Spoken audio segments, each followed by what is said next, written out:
দিকে দিকে তীব্র তাপদাহে অনুষ্ঠিত হচ্ছে জলছত্র অভিযান। পৌর নিগমের ৩৫ নম্বর ওয়ার্ডের কর্মসূচিতে সামিল মেয়র দীপক মজুমদার।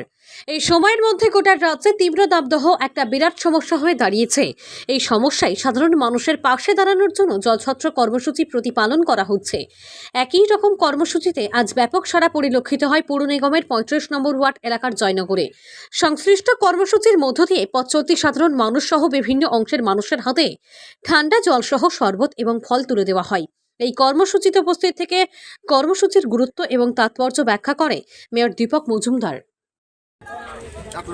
সারা রাজ্যের সঙ্গে আগরতলা শহরেও গত কিছুদিন ধরে তীব্র দাবদাহে মানুষ কিছুটা অস্থির, কিন্তু প্রয়োজনে তাকে বেরোতে হচ্ছে কাজের জন্য। সমাজী অংশের মানুষ, সমস্ত অংশের মানুষ যারা রাস্তা বেরিয়েছেন তাদেরকে একটু তৃষ্ণা মেটানোর জন্য বা এই গরমের থেকে কিছুটা সন্তুষ্টি দেওয়ার জন্য আমাদের ৭ রামনগর মণ্ডল অন্তর্গত আগরতলা পৌর নিগমের ৩৬ নম্বর ওয়ার্ডের মাননীয় কর্পোরেটর নিকুঞ্জ মহোদয়ের উদ্যোগে আজকে এখানে জলছত্র আয়োজন করা হয়েছে এবং কাটা ফল দেওয়া হচ্ছে পথযাত্রীদের মধ্যে।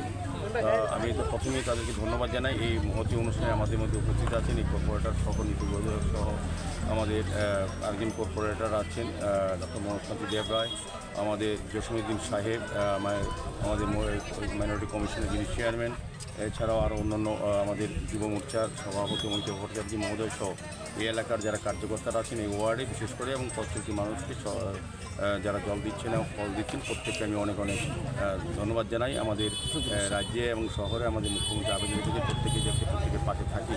আমাদের বিজেপির কার্যকর্তারা, আমাদের সরকার, মুখ্যমন্ত্রী সহ মন্ত্রিসভা এবং প্রত্যেকে আমরা পৌর নিগমের সমস্ত কর্পোরেটররা বিভিন্ন জায়গায় আমাদের পৌর নিগমের পক্ষ থেকে ব্যবস্থা করা হচ্ছে এই প্রচণ্ড গরমে মানুষকে স্বস্তি দান করার জন্য।